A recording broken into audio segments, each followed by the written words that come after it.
দর্শক সকলকে এসএম নিউজের পক্ষ থেকে স্বাগত। আমি এখন আলমডাঙ্গা কেদারগঞ্জ গ্রামের ব্রিটিশ সংলগ্ন দিকে গঙ্গা কপোতাক্ষ খালের ক্ষতিগ্রস্ত পাড়ের ধারে। আলমডাঙ্গা গঙ্গা কপোতাক্ষ সেচ প্রকল্পের ইরিগেশন খাল প্রায় একই স্থানে তিনবার খালের পাড় ভাঙল। এলাকাবাসীর ক্ষোভ চরমে, টেকসই মেরামত উদ্যোগ নেয় না কর্তৃপক্ষ। আলমডাঙ্গা দিকে সেচ প্রকল্পের ইরিগেশন খালের 5 ফিট পাড় ভেঙে গেলে 4টি গ্রামের ধান পাট সহ হাজার হাজার একর জমির ফসলাদি ক্ষতিগ্রস্ত হয়েছে।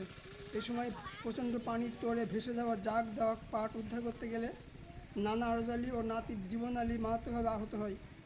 এদের পরে আলমডাঙ্গা উপজেলার কেদারগঞ্জ গ্রামে। এলাকাবাসীর অভিযোগ, কেদারগঞ্জ বাজার ব্রিজ থেকে 70 গজ দূরে উত্তর দিকে ওই খালের প্রায় একই স্থানে পরপর 3বার ভাঙলেও চোরা পানি উন্নয়ন কর্তৃপক্ষ নেয় না কোনো টেকসই উদ্যোগ। তবে এরা দায় গোছের কাজ করে থাকে। এতে এলাকাবাসী ক্ষোভ চরমে। এ ব্যাপারে সংশ্লিষ্ট কর্তৃপক্ষের সাথে যোগাযোগের চেষ্টা করা হলেও কাউকে পাওয়া যায়নি। ক্ষতিগ্রস্ত এলাকাবাসীরা জানান, আলমডাঙ্গা উপজেলার বেলগাছি ইউনিয়নের কেদারগঞ্জ ও কাশীপুর গ্রামের মধ্যবর্তী প্রবহমান গঙ্গা কপোতাক্ষ সেচ প্রকল্পের ইরিগেশন T3G খাল বর্তমানে বর্ষা মৌসুমে পানি প্রবাহ বৃদ্ধি পায়। আলমডাঙ্গা 8 কপার থেকে ওই খালের 4টি সুইচ গেট খুলে দিলে ঘটনার দিন গত 5 সেপ্টেম্বর বিকাল পর্যন্ত খালটি কানায় কানায় পানিতে পরিপূর্ণ হয়ে থাকলে হঠাৎ পানির প্রচণ্ড চাপে খালের পূর্ব পাশের 50 ফিট পাড় ভেঙে যায়। এতে কেদারগঞ্জ, বেলগাছি, পোয়ামারি, খেজুরতলা গ্রামের শত শত কৃষকের কয়েক হাজার একর জমির ধান সহ ফসলাদি তলিয়ে যায়। ভেসে গেছে জমির সমুক্ত হয়ে ওঠা ধান ক্ষেত ছাড়াও পাট ক্ষেত। মাঠে কেটে রাখা পাট কাটা উপযোগী পাটের জমি জলমগ্ন হয়েছে। ভেসে গেছে 2টি মাছ চাষের পুকুর, ভেসে গেছে পানির জাগ দেওয়া পাটগুলো।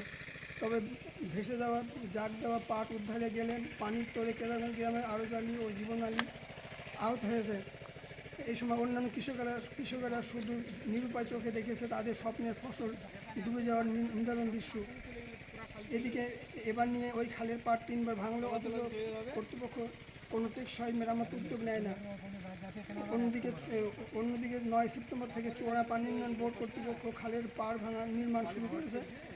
12 সেপ্টেম্বর ঘটনাস্থলে গেলে দেখা গেল ভাঙা পাড়ে ফেলা বালিগুলো পানির তোড়ে ধুয়ে যাচ্ছে, কিন্তু বালি বস্তায় ভর্তি করছে। এছাড়া রয়েছে কিছু বাঁশ ও গাছের ডাল। এ নিয়ে বেলগাছি ইউপির 5 নম্বর ওয়ার্ড সদস্য লালন হোসেন বলেন, প্রায় একই স্থানে খালের পাড় 3বার ভাঙার ঘটনা ঘটল অতীতে। এখানে বালি দিয়ে পাড় মেরামত করায় বছর না যেতে ভেঙে পড়ল, অথচ এবারও বালি দিয়েই বাঁধ নির্মাণ করা হচ্ছে। যদি দুই পাশে গাইড ওয়াল তৈরি করতে তাহলে বাঁধ মজবুত হতো। তবে যেভাবে খালের পাড় নির্মাণ কাজ চলছে তাতে কতদিন টিকবে বলা মুশকিল। যদি আগামীতে পাড় ভাঙে তাহলে কৃষকেরা ক্ষতিগ্রস্ত হবে। তাই কেদারগঞ্জ গ্রামবাসী কর্তৃপক্ষের নিকট টেকসই মেরামতের দাবি করছে। আজ এ পর্যন্ত, ধন্যবাদ।